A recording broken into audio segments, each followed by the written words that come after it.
कभी ऐसा हुआ है कि पता है क्या करना चाहिए पर बस हो नहीं पाता।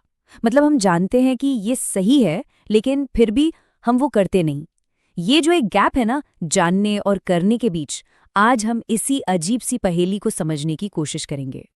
तो चलिए इस पूरी बात को एक बहुत ही दमदार और शायद थोड़ा चौंकाने वाले आइडिया से शुरू करते हैं। वो ये कि जागरूकता तब तक किसी काम की नहीं जब तक कि वो एक साइकोलॉजिकल स्विच ऑन न हो जाए। सुनने में थोड़ा अजीब लग सकता है, राइट, कि भाई अवेयरनेस कैसे बेकार हो सकती है, लेकिन यकीन मानिए हमारी आज की सारी बातचीत इसी एक लाइन के इर्द गिर्द घूमने वाली है। तो सबसे पहले बात करते हैं अवेयरनेस ट्रैप की, मतलब जागरूकता का जाल। ये वो फ्रस्ट्रेटिंग साइकिल है जहां हम जानते तो सब कुछ है पर करते कुछ नहीं। और मुझे लगता है हम में से कई लोग इस सिचुएशन से जरूर गुजरे होंगे। अब ये जाल शुरू कैसे होता है? सबसे पहले हम प्रॉब्लम को पहचानते हैं। हमें एकदम क्रिस्टल क्लियर पता होता है कि दिक्कत क्या है।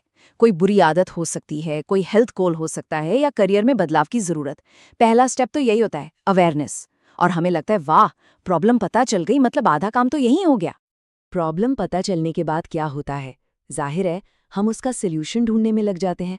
मतलब किताबें पढ़ी जाती हैं, वीडियो देखे जाते हैं, उस टॉपिक पे जितनी जानकारी मिल सकती है सब इकट्ठा कर ली जाती है, और देखते ही देखते हमारे पास इन्फॉर्मेशन का एक पूरा पहाड़ खड़ा हो जाता है। और इतनी सारी इन्फॉर्मेशन के साथ हम बनाते हैं एक full proof plan. Step by step strategy, to do lists, सब कुछ सेट।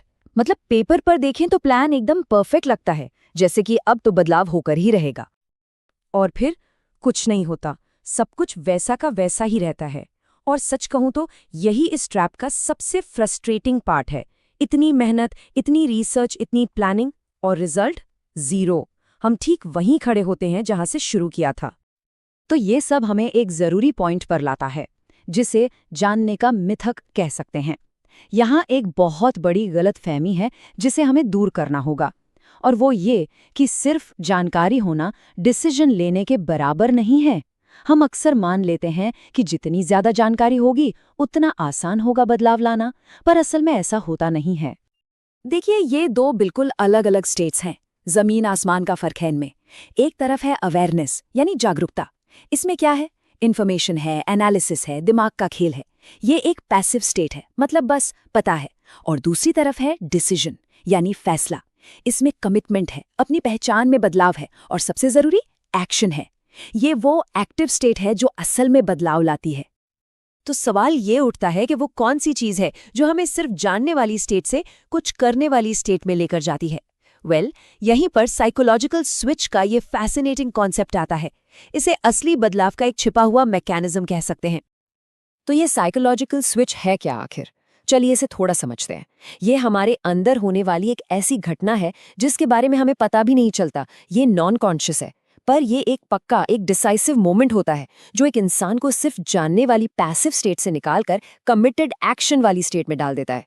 ये वो क्लिक मोमेंट है जब अंदर से कुछ बदलता है और फिर गेम ही चेंज हो जाता है। अब स्विच के ऑफ होने की स्टेट को इमेजिन कीजिए। ये डिसीजन लेने से पहले की हालत है। यहाँ बदलाव की सारी पॉसिबिलिटीज हैं, प्लान्स भी रेडी हैं, लेकिन सब कुछ बस हवा में है। ये हाँ यार किसी दिन करूंगा वाली फीलिंग है।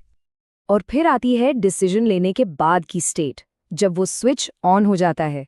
अब बदलाव कोई ऑप्शन नहीं रहता, वो आपकी आइडेंटिटी का, आपके एक्शन का हिस्सा बन जाता है। अब यहाँ शायद की कोई गुंजाइश नहीं होती। अब होता है ये तो करना ही है वाला एटीट्यूड। अब आते हैं सबसे बड़े और सबसे दिलचस्प सवाल पर। आखिर ये स्विच फ्लिप कैसे होता है? क्या चीज़ है जो इसे ऑन करती है? चलिए उन कुछ पोटेंशियल कैटलिस्ट्स, मतलब उन वजहों को समझने की कोशिश करते हैं जो इस अंदरूनी बदलाव को ट्रिगर कर सकती हैं। देखिए, ये स्विच किसी बाहरी चीज से ज्यादा किसी गहरे पर्सनल एक्सपीरियंस से ऑन होता है। जैसे कभी-कभी इंसान एक पर्सनल ब्रेकिंग पॉइंट पर पहुंच जाता है, जहां लगता है कि बस अब और नहीं। या फिर कोई अचानक से इमोशनल रियलाइजेशन होता है जो पूरा नजरिया ही बदल देता है। कभी-कभी ये हमारे कोर बिलीव्स, यानी हमारी गहरी मान्यताओं में बदलाव से होता है, या कोई ऐसी घटना जो हमारी सेल्फ इमेज को ही हिलाकर रख दे। और शायद सबसे पावरफुल मोमेंट वो होता है जब हमारा लॉजिक फाइनली हमारी इमोशंस के साथ कनेक्ट हो जाता है। तो आखिर में ये सारी बातचीत हमें सिर्फ अवेयरनेस से बहुत आगे ले जाती है। मतलब फोकस सिर्फ जानकारी इकट्ठा करने पर नहीं होना चाहिए। असली फोकस इस बात पर होना चाहिए कि वो कौन सी कंडीशन है, वो कौन सी वजह है जो उस अंदरूनी डिसीजन को लेने में मदद करती हैं। ये सिर्फ जानने से होने तक का सफर है। तो असली बात यह है कि गोल ज्यादा से ज्यादा इन्फॉर्मेशन इकट्ठा करना नहीं है। गोल है उस अंदरूनी क्लिक को ढूंढना जो उस सारी इन्फॉर्मेशन को असल में मायने दे। क्योंकि अकेली अवेयरनेस में कोई पावर नहीं है जब तक कि वो अंदर का स्विच ऑन न हो जाए। और ये पूरी बात हमें एक आखिरी लेकिन बहुत गहरे सवाल पर लाकर छोड़ देती है। हम सबके अंदर वो स्विच मौजूद है जो बस सही मोमेंट का इंतजार कर रहा है। सवाल बस इतना है कि उसे फ्लिप क्या करेगा।